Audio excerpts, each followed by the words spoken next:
wind carried cannon smoke long after the guns fell silent, a ghostly fragrance of iron mingling with pine.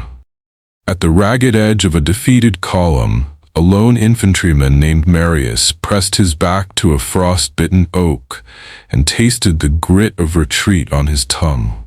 Night thickened, swallowing the lanterns of comrades already miles ahead, leaving only the hush of falling ash. Marius's leg, shattered by shrapnel, bled into the snow like spilled ink. Yet the greater wound was the emptiness where brotherly footsteps had been. All he heard now was the distant, fading thunder of hooves, then one feeble snort, close, trembling. A skeletal gray horse, its flank torn, breath steaming, staggered from the tree line and collapsed beside him. Two ruins in a white abyss. They shared a silence more profound than prayer. And as the final echoes of war slipped beyond the hills, Marius felt the unsettling certainty that neither man nor beast had been wholly abandoned. Some invisible hand, perhaps penance itself, had stitched their fates together, urging them toward a dawn neither believed would come. Dawn bled slowly over blighted fields, its pale light revealing the horse's grievous wound, an iron shard lodged near the heart, throbbing with every labored breath. Marius, once a baker's son who gentled skittish colts, laid his trembling palm upon the mare's chilled neck. He named her Solace, for naming felt like prayer. Around them, broken carriages and frozen rifles jutted from drifts like gravestones, each marking a story no tongue would ever tell. Beneath the creeping hush, crows circled, arguing over the dead. Marius dragged himself through the wreckage in search of cloth, splints, anything to stall the bleeding, discovering instead a music box, its brass warped, yet inside the cylinder still whispered a lullaby. He wound it, and the fragile notes spilled into the killing grounds, thin as candle smoke. Solace's ears flickered toward the melody, and for a breath her shuddering ceased. In that fleeting hush, Marius sensed the snow itself listening, falling softer, as though reluctant to bury what little tenderness remained. But the crows were patient judges, and the music box wound down, leaving only the question: could two wounded creatures outlast a winter that had devoured entire armies? By the third night, the temperature plunged, splitting trunks with rifle crack echoes. Marius fashioned a crude lean-to of broken shields and canvas, its seams stitched by frozen sweat and desperate prayer. He melted snow in a dented helmet, holding it to Solace's cracked lips as though offering communion. She drank, and when her legs buckled, Marius braced his ruined body beneath her flank, sharing such warmth as his fever allowed. In those wordless hours, he confessed, through murmured fragments of song, how he'd once fled from a burning farmhouse, leaving a stranger screaming inside. Shame had trailed him like a shadow ever since. The horse's dark eye reflected his confession, unblinking, more forgiving than any priest. When the wind howled, they breathed as one, white vapors intertwining like vows made before a crumbling altar.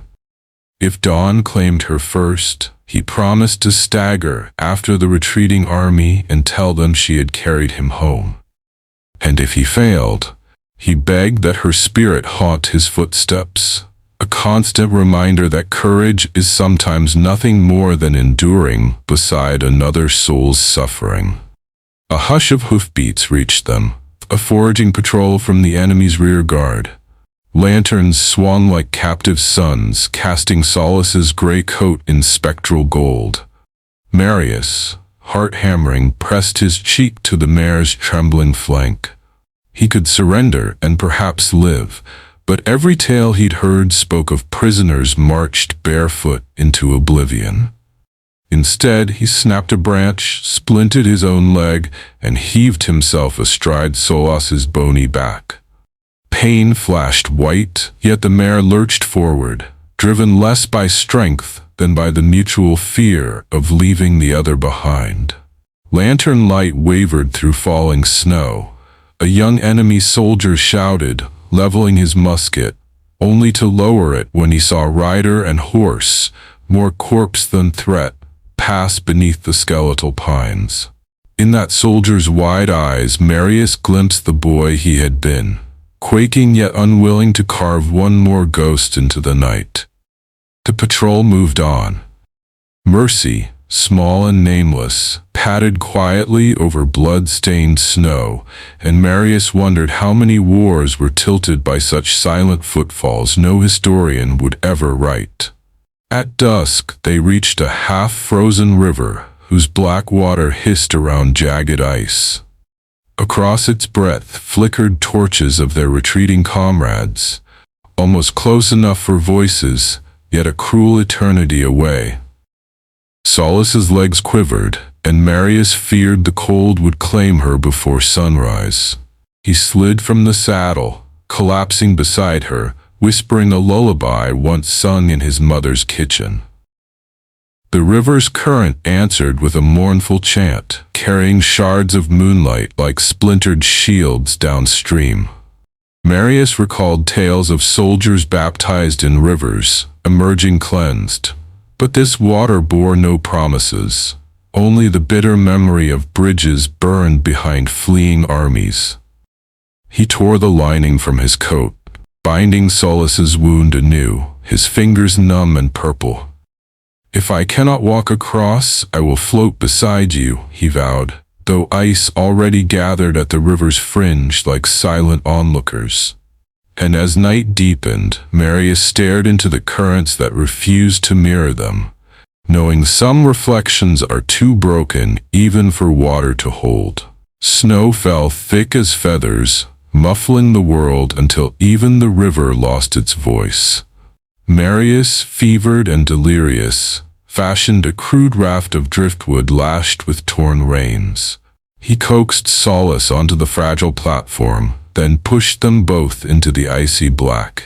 The river seized him with teeth of glass. Each heartbeat sounded like a drum in a burial march. Yet in that grim silence, he remembered his mother's stories of saints who crossed waters on faith alone. He closed his eyes, letting the current decide their fate. Minutes, hours, time blurred into breath and heartbeat. Then a wooden beam cracked. Water surged, Solace screamed, a raw, equine lament that echoed beneath the low clouds. Summoning a strength born of guilt and fragile hope, Marius shoved her onto a sheet of ice that held just long enough for him to scramble after her. They lay side by side, ice groaning beneath them, breath weaving a single mist-lit halo above their heads. In that hush, the silence itself seemed to glow, a lantern lit by all the prayers unspoken on battlefields. And Marius understood. Sometimes salvation is merely the pause between two heartbeats, in which despair forgets to breathe. Dawn finally unfurled in bruised purples, revealing a shepherd's hamlet perched on the river's safer bank. Children with woolen hoods spotted the motionless forms upon the ice and called for their elders.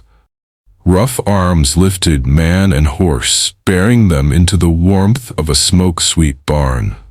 For 3 nights, villagers tended Solace's wound with honey and herbs, while Marius drifted between worlds, dreaming of bells tolling over fields of wheat. When at last his eyes opened, he saw the mare standing, gaunt yet alive, nudging hay with gentle insistence. Outside, snow melted into rivulets, carrying the season's first light southward. The villagers spoke little of war. Their kindness was offered without ledger. Before departing, Marius carved a small wooden charm, a galloping horse pierced by an arrow, leaving it suspended from the barn's rafters. "For every silent rescue," he whispered, as he limped toward the distant hills, Solace at his side. Stars began to emerge in the pale sky, faint, but unyielding. He imagined each star as a memory that refused erasure, a testament that even in retreat, a dying horse would not let a broken man die alone, and the heavens themselves had taken note, shining to ensure that no one who loved under siege would ever be fully forgotten.